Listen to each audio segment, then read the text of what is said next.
खुलुमबाय बे समाव दङ बडोलेण्ड इंखं टेलिभिजन स्टुडिअ आं खोमथागोरा गयारि।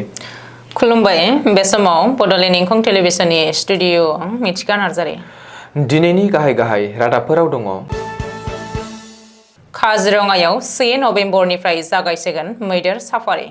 थगायसुला दीपांकर बर्मनखौ गुवाहाटीआव लाबोबाय। क'क्राझार जिल्ला खुंथाया भटार फारिलाइनि ड्राफ्ट फोसावदों। सासे 6 थाखोआव फरायनाय फरायसाखौ गुलि गावदों। ड्रेननिफ्राय सासे सुबुंनि गोथै सह बोखांदों। हाग्रा बिफाननि फायरिंआव सासे आइजोआ गोब्राब जोखोम।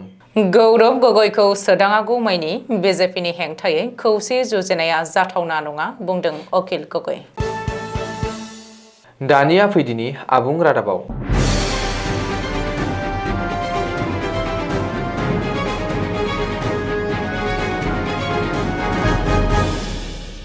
दावबायारिफ्रा मैदेरनि बिखुङाव गाखोनानै काजिरङा नेशनेल पार्कआव बेरायनो आरो नायगिदिंनो हासिगोन। दोरोङारि मैदेर फुजा होनानै 1 नभेम्बरनिफ्राय काजिरङायाव मैदेर साफारिखौ जागायसिगोन। बेनि थाखाय काजिरङा नेशनेल पार्क अथरिटिया लाहार फाहार खालामगासिनो दङ। सुलुङाव फोरमायथिनाय बायदिब्ला देग्लाय काजिरङायाव मैदेर साफारिखौ दैदेनगोन लक्ष्मीमाये मुंनि मासे साहसगोरा मैदेरा। बेनि अनगायैबो प्रदुम, बीर, विष्णु, कर्ण, पाहि, पूर्णिमाखौ लानानै 10 मैदेरफोरा देशी विदेशी दावबायारिफोरखौ 1 नभेम्बरनिफ्राय फैगौ 6 दाननि थाखाय बिखुङाव दैखांनानै काजिरङा नेशनेल पार्कखौ नायगिदिंहोगोन। बेनि थाखाय मैदेर माउथ किरण राफा आरो कासेम आलिया बिफानारि मैदेरफोरखौ देहायारि आनजाद नायखांबाय। बेजों लोगोसे दावबायारिफोरखौ फज'नो थाखाय हाउदासफोरखौबो थियारि खालामखाबाय। मैदेर माउथआ मिथिहोनाय बायदिब्ला सिगां बोसोरफोरनि बायदिनो देग्लायबो 1 नभेम्बर खालि फुङाव दोरोङारि मैदेर फुजा होनानै आरो फिथा हास'नानै काजिरङा नेशनेल पार्कनि काहारा रेन्जनि गाहाय हाबग्रा गेट मिहिमुखनिफ्राय मैदेर साफारिखौ जागायगोन। अनलाइन ट्रेडिंनि मुङाव रोजा कौटि रां लुथिनाय गुबुन सासे थगायसुला दीपांकर बर्मनखौ आसामाव लाबोबाय। हायद्राबादनिफ्राय बिरखंजों गुवाहाटीआव लाबोदों डिबी स्टकनि बिगोमा दीपांकर बर्मनखौ। थांनाय हराव गुवाहाटी नोगोरमानि भानजाबारि पुलिस थानानि लकआपआव दोननाय जादों दीपांकर बर्मनखौ। बेनि उनाव दिनै दीपांकरखौ बिजिरसालियाव हाजिर खालामनायनि बाथ्रा। मख'नो गोनांदि ट्रेडिंनि मुङाव रायजो राजाफोरनिफ्राय खमैबो 7,000 कौटि रां लुथिनायनि गोख्रों अजद सिखांदों दीपांकर बर्मननि हेंथायै। रायजोनाङै सोमावग्लुंनाय ट्रेडिं केलेंकारिया सोराङाव फैनायनि उनाव रोजा कौटि रां लुथिनाय बिशाल फुकन, सुमि बरा, धार्किक बराजों लोगोसेनो गोबांसा थगायसुलिफोरखौ पुलिसआ हमनायनि उननिफ्रायनो आसामखौ नागारना गवायाव खारखुमाना दंहैयोमोन दीपांकर बर्मनआ। नाथाय रबिबारखालि गवानि भानाजीनिफ्राय हमजायो दीपांकरा। रिपर्ट बायदिब्ला दीपांकर बर्मनआ सानब्रैनि उन गोदान हटेल आरो रेजर्टआव सोलाय थाखुमागासिनो दङमोन। जानो गोनां बिटिसि बिसायख'थिनि थाखाय गोख्रों लाहार फाहार खालामगासिनो क'क्राझार जिल्ला खुंथाया। बेनि गेजेरावनो मंगलबारखालि क'क्राझार जिल्ला खुंथायनि बिसायख'थि बिफाना भटार फारिलाइनि ड्राफ्ट फोसावदों।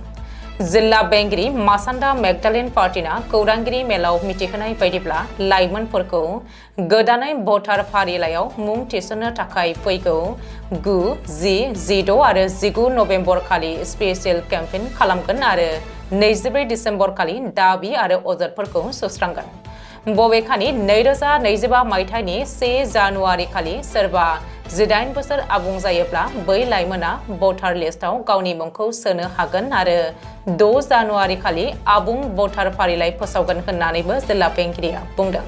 मख'नो गोनांदि बियाब दाफामनायनि उनाव क'क्राझार जिल्लायाव 1 नं गसाइगाव, 2 नं दतमा, 3 नं क'क्राझार, 4 नं बावखुंग्रि आरो 5 नं पर्बतझारा बै मोनबा बियाबा सोरजिजादों।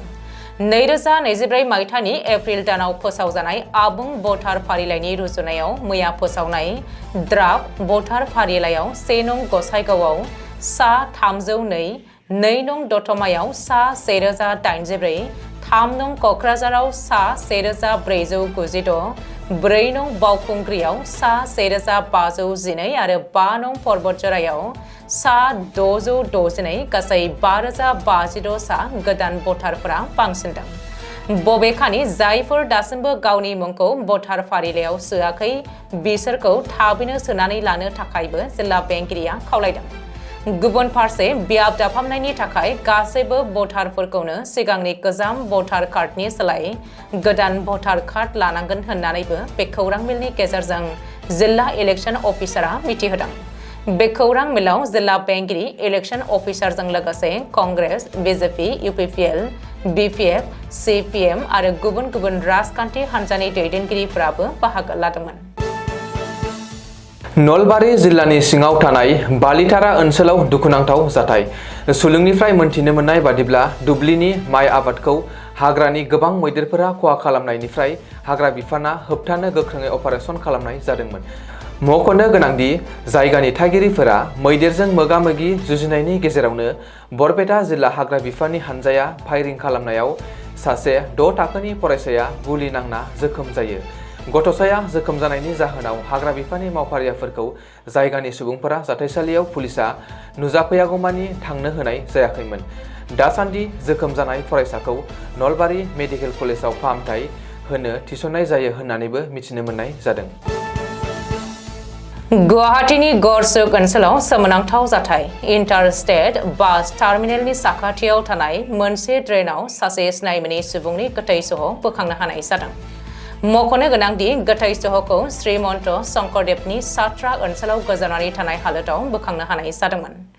जाथायसालियाव नुजाथिहैनानै पुलिसा बेनि सायाव गोख्रोङै सामोल होनाय जायो। थैनाय सुबुंनि सिनायथिजों लोगोसे मा जाहोननि थाखाय थैदों बेनि रोखा फोरमानखौ दासिमबो मिथिनो हानाय जायाखै। बे जाथायनि उनाव पुलिसा गोथै सहखौ बोखांनानै पस्ट मर्टेम खालामनो गुवाहाटी मेडिकेल कलेज हस्पिटालाव दैथायहरनाय जायो। हजाइ जिल्लानि लंकायाव मोनसे सोमोनांथाव जाथाय। मंगलबारखालि हाग्रा बिफाननि मावफारियाफोरा बेलासि समाव पेट्रलिं खालामना फायरिं गावनायाव सासे आइजोआ गोब्राबै जोखोम जायो। जाथायाव जोखोम जानाय आइजोखौ खुदेजा खातुन होननानै सिनायथिनाय जादों। मख'नो गोनांदि देबानगावनि साखाथियाव थानाय लामदिं हाग्रा ओनसोलाव गासै 7 आइजोफोरा हाग्रायाव बन खनहैनो थांनायावनो बे दुखुनांथाव जाथाया सोमजिदों। सामोल होआलासेनो हरखाबै हाग्रा बिफाननि गुलि फायरिं खालामनायाव खुदेजा खातुननि आथिं आरो खर'आव जोखोम जादोंमोन।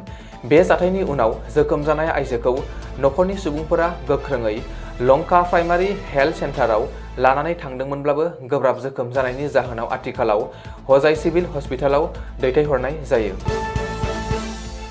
उफेरा बिसायख'थिखौ लानानै हेंथा दोलोफोरनि जथाय असम सन मिलित मर्चायाव इसिङारि दाङाबाजि। मासिखौ लानानै एना-एनि असम सन मिलित मर्चायाव। बेनि गेजेरावनो आसामनि मोनबा बिधानसभा बियाबनि उफेरा बिसायख'थियाव कंग्रेसआ जाफुंसार जाया। कंग्रेसआ असम सन मिलित मर्चाखौ थगायनानै मोनबा बियाबनि उफेरा बिसायख'थियाव बाहागो लादोंब्लाबो जाफुंसार जाया। कंग्रेसनि सायाव रायजोफोरा दासिमबो फोथायनाय गैया। आसामनि 20% सुबुङानो कंग्रेसखौ अरायनि थाखाय मुगैयो आरो भट होनो नागिरा। कंग्रेसआ जोंखौ फोथायखेबस' खालामदों। बे बाथ्राखौ बुंदों रायजोर दलनि आफादगिरि आरो शिबसागरनि एमएलए अखिल गगैआ। मख'नो गोनांदि 2026 मायथाइयाव रायजोनि गासैबो बिधानसभा बियाबावनो बिजाथि होनायनि थांखियै जागायनाय आफादारि हाबाफारिनि बाहागो महरै दिनै बरपेटा सेङानि बामुनदंरायाव खुंनाय हाबाफारियाव बाहागो लानानै अखिल गगैआ कंग्रेसखौ गोख्रों रावजों सावरायदों। बबेखानि कंग्रेसआ फोथायखेबस' खालामनायनि फिथाइखौ गावनो मोनगोन। गौरव गगैखौ सोदाङागौमानि बिजेपिनि हेंथायै खौसे जुजिनाया जाफुंसारनाय नङा। 2026 मायथाइयाव रायजोर दलआ 126 बियाबावबो बिजाथि होगोन। सिगाङाव कंग्रेसनि थाखाय रायजोर दलआ आफादारि खामानि मावनो हायाखैमोन होननानैबो अखिल गगैआ बुंदों। दिनैनि रादाबा एसेनोसै। गोजोन्थों। गोजोन्थों।